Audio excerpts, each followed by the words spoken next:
chers étudiants, les troncs communs BIOF, bienvenue dans cette capsule qui a pour objectif de déterminer, d'étudier les techniques d'étude de la répartition des végétaux.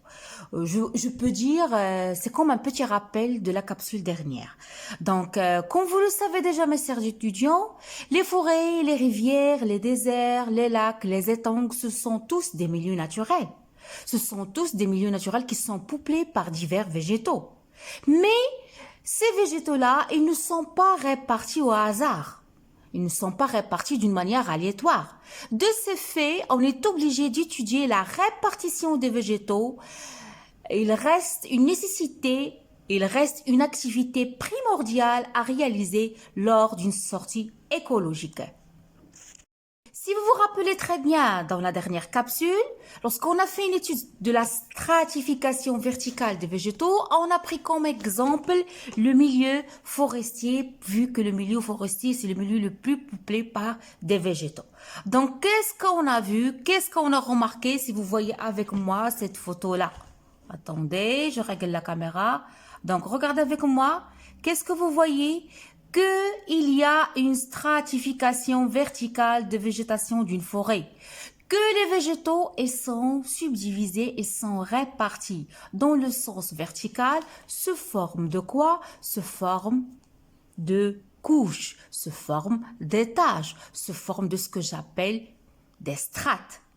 Oui, quel est le critère sur lequel on va se baser pour cette stratification ou cette répartition aura lieu, c'est selon la taille de l'appareil végétatif. Oui, mes chers étudiants, selon la taille et le type de l'appareil végétatif, est-ce qu'il est ligneux ou bien est-ce qu'il est non ligneux, les végétaux ils sont subdivisés, comme vous voyez, en strates. L'ensemble de ces strates forme une stratification verticale. Je vais commencer du bas vers le haut. On a strates souterraines, on a une strate mucinale, on a une strate herbacée, on a une strate arbustive, on a une strate arborescence. Donc, qu'est-ce que vous devez connaître? Que la stratification verticale, c'est la répartition, c'est la distribution، هي التوزيع العمودي للأشجار في مستوى في وسط غابوي. ما هو العامل الذي يتحكم في هذا التوزيع؟ La taille des végétaux. On a appris aussi la dernière fois la technique de mesurer la hauteur d'un arbre. Je l'ai déjà expliqué. Ce que vous devez, s'il vous plaît,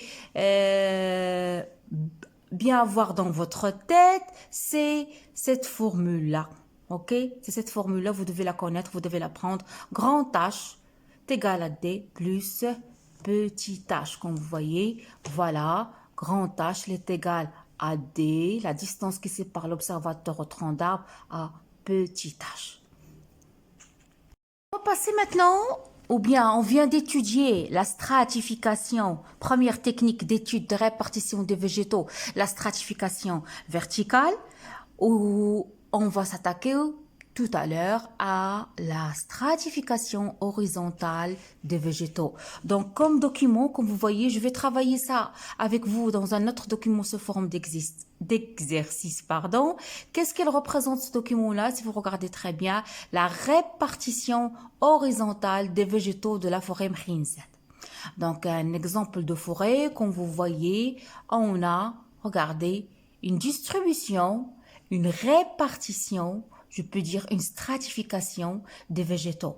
Mais si vous voyez avec moi, ces végétaux-là, ils sont distribués, sont répartis. Dans quel sens, mes chers étudiants? Dans le sens horizontal. D'où le nom, la stratification horizontale. Au contraire de ce qu'on vient d'étudier, ici, comment ils sont répartis les végétaux, ils sont distribués d'une manière verticale, formant ce que j'appelle la stratification verticale. Donc, vous devez maintenant faire la différence entre la stratification verticale et la stratification horizontale. Je vais travailler ce document-là avec vous sous forme d'un exercice.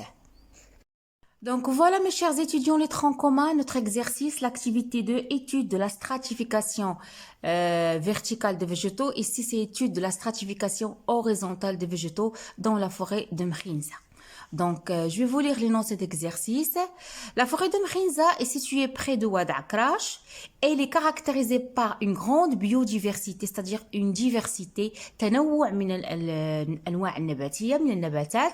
Ce document, ça, 5 représente la répartition.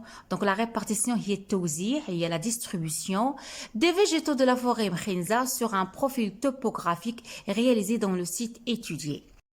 Donc voilà, comme vous voyez, un profil topographique. Vous avez déjà vu en première année de collège comment dessiner un profil topographique. مراحل إنجاز جانبية topographia. Donc ça, un profil topographique, voilà l'orientation, ouest-nord-ouest, ici est-sud-est, et ils ont dessiné, ils ont montré les différents végétaux qui existent. On passe à un autre exercice. Qu'est-ce qu'ils nous ont demandé? Ils nous ont demandé de décrire la répartition des végétaux dans la forêt Mkhinza. Décrire. Ça veut dire quoi décrire? Faire une description. C'est-à-dire ce qu'on voit, on va essayer de le représenter sous forme de phrases simples et cohérentes. On va regarder bien notre schéma et on va le décrire. Ok. Deuxième question, ils nous ont demandé de proposer des hypothèses expliquant la répartition des végétaux dans la forêt Mkhinza, c'est-à-dire pourquoi on doit proposer des hypothèses. يجب أن نقترح فرضيات لكي نفسر لماذا لدينا هذا التوزيع الأفقي في غابة مخينزا. Donc, essayons d'observer. Qu'est-ce que vous voyez? Donc, première des choses, que les végétaux sont répartis différemment. Ok, de le long en allant de l'ouest nord-ouest vers l'est-sud-est. Ok, par exemple, si vous regardez avec moi, les arbres d'eucalyptus, ils se retrouvent où? Uniquement à l'est-nord. Ici, est-ce qu'on les voit ici vers l'est-sud-est? Non. Donc, c'est une première remarque. Une autre remarque, ils sont situés loin de Oued Akrache. Dans Oued Akrache, on voit la répartition des végétaux de petite taille, à savoir, je vais vous donner un exemple ici, Pistacia lentisicus, ici, Quercus suber, ça ce sont les noms latins des végétaux. Je peux rajouter ce type de petits arbustes, le russe Pentaphilium. Donc c'est ça. C'est ça la description. On décrit ce qu'on voit. Donc, regardez qu'est-ce qu'ils ont noté dans la réponse. D'après le document A, je vois que les végétaux sont répartis différemment le long de la forêt de Mkhinza. Par exemple, les arbres d'eucalyptus se trouvent uniquement à l'ouest, nord-ouest, je viens de le dire, de la forêt loin de Oued Akrache. Oui, ils sont situés loin de Oued Akrache, qui caractérise par ses propres végétaux, comme je viens de dire. Maintenant, la deuxième question, on doit expliquer. On doit proposer des hypothèses pour expliquer pourquoi on a cette répartition horizontale, pourquoi on a cette distribution horizontale, pourquoi on a cette stratification horizontale. Comment peut-on expliquer ça?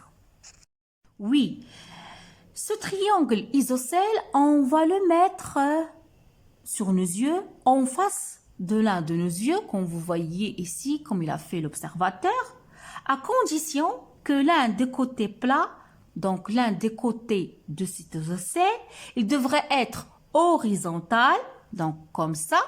Puis, qu'est-ce qu'on fait? On recule.